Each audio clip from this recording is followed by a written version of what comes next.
अस्सलाम दोस्तों, मैं हूं इकबाल खुर्शीद। 1 मिनट स्टोरी में खुशामदीद। आज की इम्पोर्टेंट एपिसोड में हमारे साथ हैं बेहद अहम शख्सियत।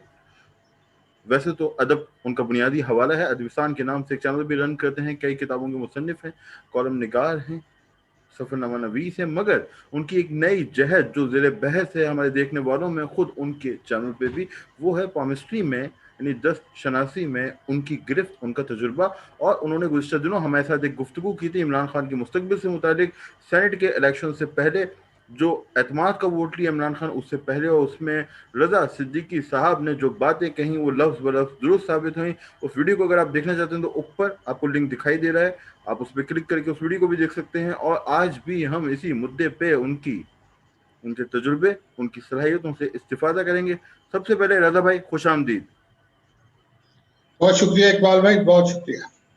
अच्छा सर, ये बताइएगा कि सेनेट के इलेक्शन से पहले हमारी गुफ्तगू हुई थी जिसमें हमने इमरान खान साहब वज़ीर आज़म के हाथ को देखने के बाद कुछ आपने तज़किया किया था, पेशगोइयाँ की थी, जिसमें आपने कहा था कि बज़ाहिर उन्हें कोई मुश्किल दिखाई नहीं देती, और ज़िंदगी के कई शोबों में ग्रो करेंगे, आगे बढ़ेंगे। तो अभी हमने देखा कि एक बार फिर पार्लियामेंट ने उन पे एतमाद का इजहार किया, और ये जो बहरान आया था वो टलता हुआ महसूस होता है। मगर हम देखते हैं कि आगे सेनेट के चेयरमैनशिप के हवाले से भी एक दंगल होगा, एक जंग होगी।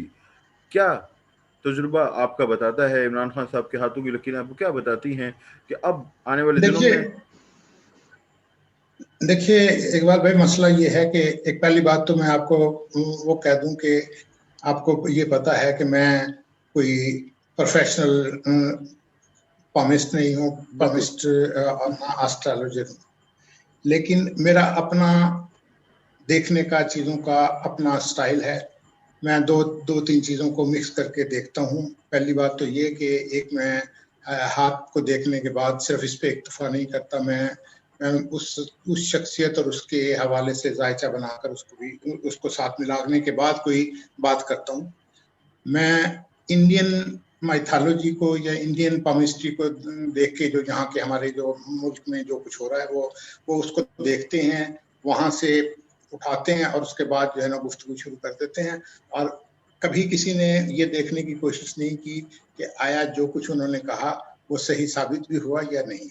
ठीक। इसलिए कि हमें हमें मुस्तकबिल देखने की ख्वाहिश तो बहरहाल हर शख्स को होती है।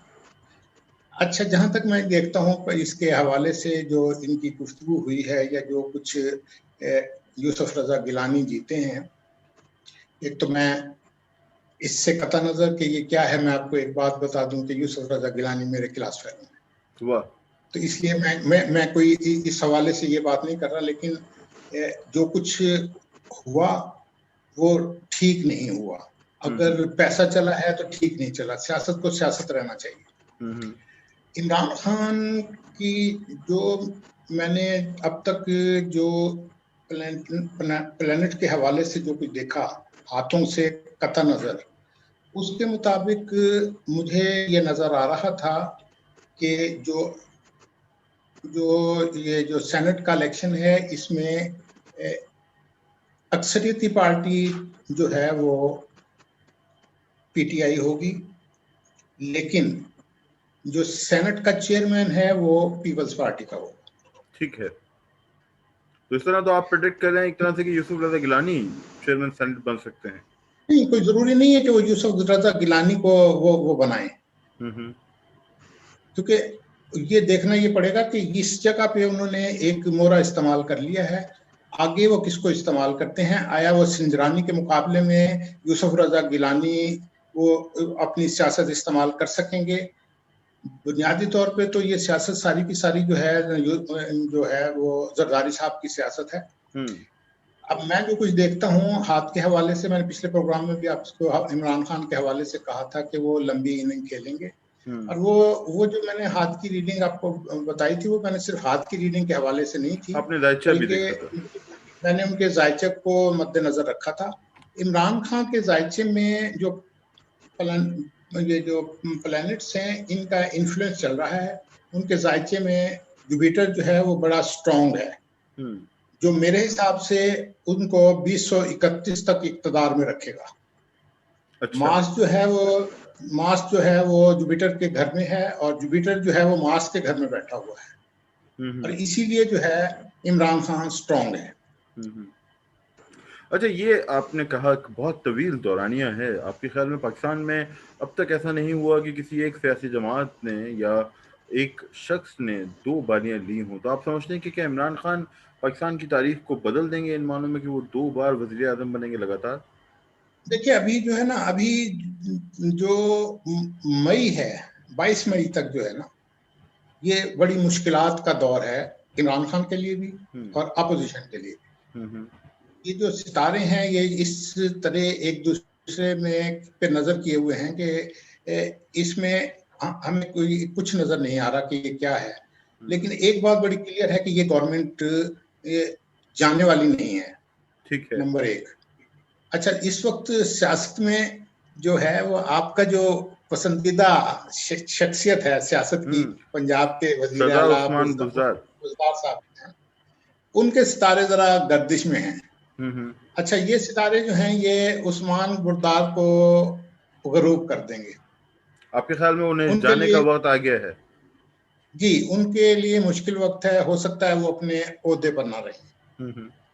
तो ये एक क्योंकि बहुत ही अहम पाकिस्तान, सवाल है, एक पेशगोई आपने की उस्मान बुज़दार से मुतालिक, तो फिर ये सवाल भी हमारे ज़हनों में आता है कि अब किसका सितारा, अगर इनका सितारा गुरूब हो रहा है तो किसका सितारा तुलू होगा?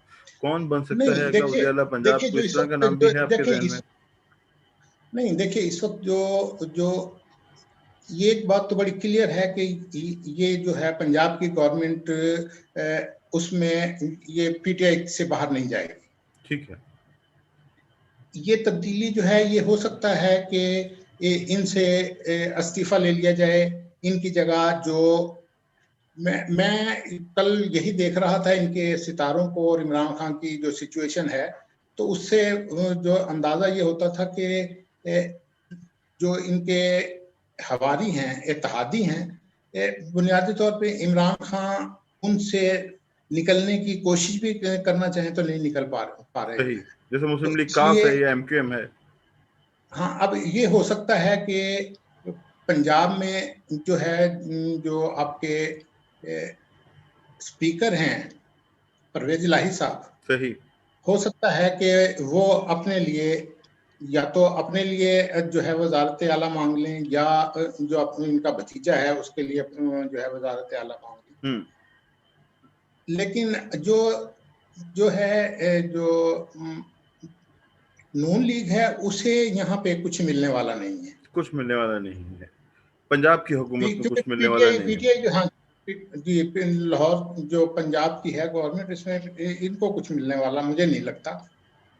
अब होना मुझे ये लगता है कि अगले 3 माह यानी कि मई 22 मई तक, मैं कह रहा हूँ अगले 3 माह में जो है वो सियासी लिहाज से बड़े अहम हैं, क्योंकि सियासत में बड़ी उखाड़ पिछाड़ होगी। और मेरी इस बात को याद रखिएगा कि बुज़दार की बात जो मैं आपको कह रहा हूँ, ये आपको आने वाले वक्तों में पता लगेगा कि ये मैं किस हद तक दुरुस्त कह रहा हूँ। ओके दोस्तों, रज़ा सिद्दीकी हमारे साथ हैं। रज़ा सिद्दीकी साहब से पहले भी हमारी बात हुई इस दायित्व के हवाले से और हाथों की लकीरों के मुताबिक उन्होंने जो पेशगोइयाँ की थी वो लगभग दुरुस्त साबित हुई। वो वीडियो आप देख सकते हैं, इसी चैनल पे ऊपर आपको दिखाई दे रही होगी कार्ड्स के अंदर, उस पर आप क्लिक करके उस वीडियो को भी देख सकते हैं। और आज उन्होंने जो बात की, पहली उस्मान बुज़दार के लिए खतरात, दूसरी इस बात का इम्कान कि पीपल्स पार्टी का चेयरमैन आ सकता है सेनेट में, और मुस्लिम लीग काफ के हवाले से एक इम्कान कि हो सकता है कि उनका वजीर आला पंजाब पे बैठे। तो इन बातों से अगर हम देखें तो आपने मुस्लिम लीग नून के लिए तो इम्कानात का इजहार नहीं किया, आप कहते हैं कि वो शायद कुछ हासिल ना कर सके, मगर पीपी के बारे में क्या, बिलावल भुट्टो का फ्यूचर आप कैसे देखते हैं? आपने उनका हाथ देखा है और आपने उनके फ्यूचर के बारे में अपनी राय दी है? देखिए, बिलावल के हाथ में, आपने पूछा है कि बिलावल के हाथ में इक़्तिदार की लकीर है, यही पूछ रहे हैं ना? जी जी बिल्कुल। मेरा जवाब यह है कि बिलावल के हाथ की लकीरें उन्हें इक़्तिदार में आने का बता तो रही हैं, लेकिन उस वक्त जब वो आसिफ अली जरदारी की डिक्टेशन से बाहर निकल आएंगे, अच्छा, खुद फैसले करने के काबिल हो जाएंगे। बिलावल के हाथ में दिल दिमाग और जो जिंदगी की लाइनें हैं वो एक ही जगह से निकल रही हैं। तीनों लाइनों का जो मखरज है एक होना, ये बहुत बड़ा खतरा लाता है। सही। वो तेज रफ्तारी में भी हो सकता है, लेकिन फेटल होना जरूरी नहीं है। लेकिन उन्हें परहेज करना चाहिए, तेज ड्राइविंग नहीं करनी चाहिए, और इस तरह की जो बातें हैं जो बगैर किसी को बताए निकल जाना या हिफाजती इक़दाम ना करना, इस तरह की चीजों से उन्हें परहेज करना चाहिए। यानी हिफाजत के मामले में उन्हें मतलब कोताही उनको नहीं एहतियात बरतनी करनी चाहिए। चाहिए। दूसरी ओके। बात ये है कि उनकी लाइनें जो हैं, जो ये वाली जो 3 लाइनें जो इकट्ठी निकल रही हैं, जिनका मखरज मैं कह रहा हूँ, वो ये है कि ये तख्त या तख्ता लाते हैं। ओके दोस्तों, एक छोटा सा जक आया था। हम रजा सिद्दीकी साहब से बात कर रहे थे बिलावल के हाथों की लकीरों के बारे में। वो कह रहे थे कि उन्हें एहतियात करनी चाहिए, और ये सवाल था कि इक़्तिदार में वो आ सकते हैं या नहीं, यानी वज़ीर आज़म की लकीर उनके हाथ पे है या नहीं, तो उस पर भी आपने राय दी। रजा भाई, आपकी बात जारी थी। तो मैं ये कह रहा था कि जो यही इसी तरह का जो 3 लाइनों का जो स्ट्रक्चर है, ये मैंने बहुत सारे हाथों में देखा। जैसे कि भुट्टो के हाथ पे भी इस तरह का हाथ पे मुझे नजर आया, नवाज शरीफ के हाथ पे भी इसी तरह का नजर आया, बेनजीर के हाथ पे भी ये 3 लाइनें जो है इकट्ठी आ रही हैं, बिलावल के हाथ पे भी 3 आती हैं। अब ये जो 3 लाइनों का इकट्ठा होना है, एक जगह से मखरज है, ये एहतियात का मुतकाजी होता है। अच्छा, अगर अगर हम पीपल्स पार्टी के हवाले से, भुट्टो के हाथ के हवाले से देखें, तो वो उसका इख्तिताम मैंने कहा कि ये एक हादसे की शक्ल ले जाता है। तो वो आपके सामने है कि ये उसमें क्या हुआ। नवाज शरीफ के बारे में आप देख चुके कि इस मखरज ने उन्हें 2 या 3 दफा जो है वो इक़्तिदार से आउट किया, एक दफा जो है वो सऊदिया जो है उनको निकाल दिया गया। ये बुनियादी तौर पे यही इसी का लेना देना होता है। सही। अच्छा, इसके हाथ में जो बिलावल के हाथ में है, उसके हाथ में भी ये तीनों लाइनें एक जगह एक मखरज है। मैंने 3 साल पहले ये कहा था कि इनको एहतियात करनी चाहिए। वो अखबारात में उसको एक मेरे कॉलम में भी छपा था। मैंने नवाज शरीफ को भी एक मशवरा दिया था उस वक्त कि आप स्विच कर दें, ताकि आपको इस किस्म के, क्योंकि हालात नजर आ रहे थे कि इसका कोई ना कोई अल्टीमेट रिजल्ट नजर आता है कि जी इनके साथ ये कुछ इस तरह का होने वाला है। तो इनको सिर्फ यही जानते हुए इनको मशवरा दिया गया था कि जी आप सदर की तरफ चले जाएं, ताकि आपको वो जो इस्तिस्ना है वो मिल जाए, और उसके तहत जो है ना आपके, तो फिर ये सारी सिचुएशन ना होती। तो भुट्टो के साथ जो हुआ वो आपके सामने है। आप समझते हैं कि बिलावल पीए के सदर बन सकते हैं? सदर के लिए हमारे यहाँ ज्यादा नहीं, उम्र का तकाजा है। बिलावल का मसला ये है कि बिलावल के हाथ में इक़्तिदार में आने की में कोई रुकावट नजर नहीं आती। ठीक है। लेकिन इनका जायचा जो है, उसमें जायचे के जो सितारे हैं वो उनमें खासे कमजोर हैं, जो इक़्तिदार में आने वाले हैं। बन सकते हैं ये, लेकिन इनके इक़्तिदार में आने के लिए जो जो इनके आ सकते हैं, हो सकते हैं, ये इसमें कोई भी चीज पॉसिबल हो सकती है। ये इसके अंदर, अगर ये किसी हादसे का शिकार ना हुए। अब हादसे से मुराद ये हो सकती है कि इनके हाथ में जो ये जो उंगली है इनकी, यहाँ पे एक तिल का निशान है। जो ये तिल का निशान जो है, ये आमतौर पे इन सारी जो पॉजिटिव चीजें हैं इनको नेगेटिव कर देता है। ठीक है। दूसरा, ये वाला जो तिल का निशान है, ये इनके लिए बदनामी ला सकता है। इनको मशवरा मेरा ये है कि नून लीग की मरियम नवाज से थोड़ा अलग रहें।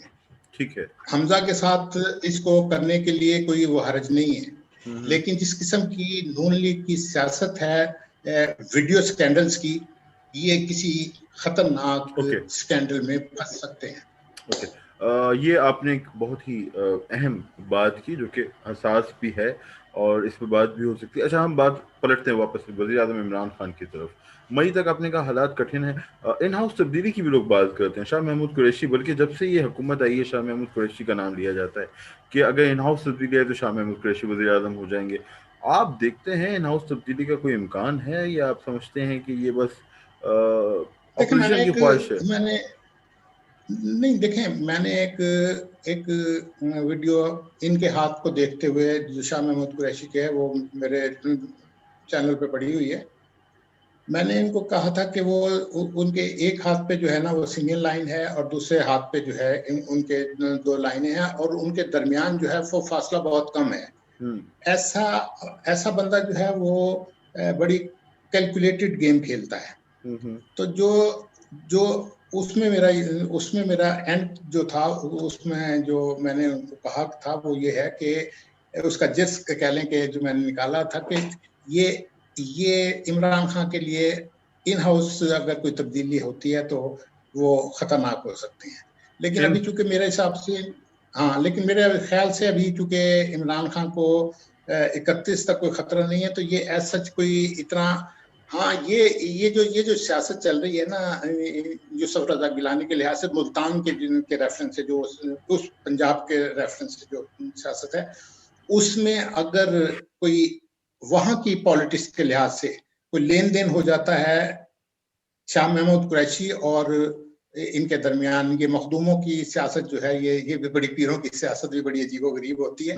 तो अगर उनके दरमियान अगर कोई हो जाती है, क्योंकि इनके आपस के रिश्तेदारियां हैं पगाड़ा के साथ, यूसुफ रजा गिलानी की और इनकी, तो इन मखदूमों की जो अंदर की सियासत है, अगर उनके दरमियान कोई समझौता हो जाता है तो वो इमरान खान के लिए खतरनाक हो सकता है। ओके, अच्छा, आखिरी सवाल। आप लेकिन दो और दूसरा जी कहें।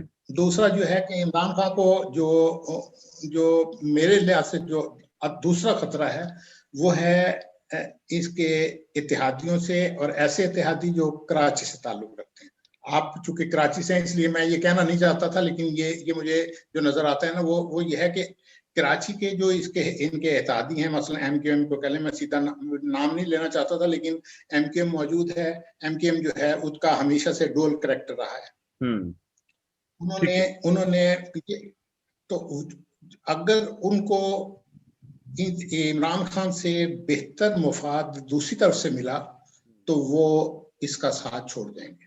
सही, ओके। तो एमक्यूएम के मुताबिक इम्कान मौजूद है कि वो दूसरी पार्टी, जो कि कभी इम्कान है कि वो पीपल्स पार्टी होगी, चूंकि इस तरह उनको सूबाई हुकूमत का हिस्सा बनने का मौका मिल सकता है, उस समत जा सकती है। उन्होंने उनके दरमियान जो एक बातचीत चल रही है ना, मैं उस रेफरेंस से भी इसमें ये कहना चाहता हूँ कि मुझे वो नजर आता है कि जो पीपल्स पार्टी है उसने सेनेट की, जो एमक्यूएम है उन्होंने सेनेट की नायब जो चेयरमैनशिप है उसकी डिमांड की हुई है। अगर पीपल्स पार्टी इस पे एग्री हो जाती है तो फिर हो सकता है कि वो ये उनसे अलहदा हो जाए। ओके, आखिरी सवाल। आपने 2031 तक का टाइम दिए, तो खासा वक्त है। इतना तवील वक्त आप दे सकते हैं? पाकिस्तान के अंदर तो कभी इस तरह नहीं हुआ कि कोई वज़ीर आज़म इतनी देर रहा हो, और फिर खान साहब की उम्र भी वो इस तरह, तो जैसे बेनज़ीर या नवाज शरीफ जब वज़ीर आज़म बने थे तो वो अपनी जिंदगी के जवानी या इनके हाथ पे ना, जी इनके हाथ पे जो सनलाइन है ना, वो शुरू हुई है ये इस मुकाम से, और यहाँ से एंड तक जाती है। जो लाइन यहाँ से शुरू होती है सनलाइन, वो देर से इक़्तिदार मिलने की और देर से जो है शोहरत और वो मिलने की निशानदेही करती है। लेकिन जब वो अपनी वो उभार के एंड तक पहुंच जाती है तो उसका मतलब ये होता है कि ये अपनी जिंदगी के आखिर तक जो है वो उनको शोहरत दिए रखेगी। तो ये इस रेफरेंस से जो है, अगर 31 की जो है, बाकी ये आप इसको 31 ना कहें, उसको ये कह लें कि इनके एंड तक जो है ये बादशाह गर रहेंगे या बादशाह रहेंगे या बादशाह रहेंगे। रज़ा सिद्दीकी साहब हमारे साथ थे। अदब उनका बुनियादी हवाला, लेकिन दायित्व और कॉमिस्ट्री दोनों में उनकी दिलचस्पी, उनकी बेहतर पेशगोइयां दुरुस्त साबित हुई। हमारे चैनल पर भी उनकी वीडियो है जिसे आप ऊपर क्लिक करके देख सकते हैं। दोस्तों, ये थी आज की वीडियो। मैं आपके फीडबैक का इंतजार करूंगा, दरख्वास्त करूंगा, अगर आपने चैनल सब्सक्राइब नहीं किया तो काइंडली सब्सक्राइब कर लें, बेल आइकन दबा दें ताकि हमारी वीडियोस बर वक्त आप तक पहुंचे। रज़ा सिद्दीकी साहब, बहुत शुक्रिया सर, थैंक यू। बहुत शुक्रिया जी, बहुत शुक्रिया इकबाल। ओके जनाब, इकबाल खुर्शीद को दीजिए इजाजत। खुदा।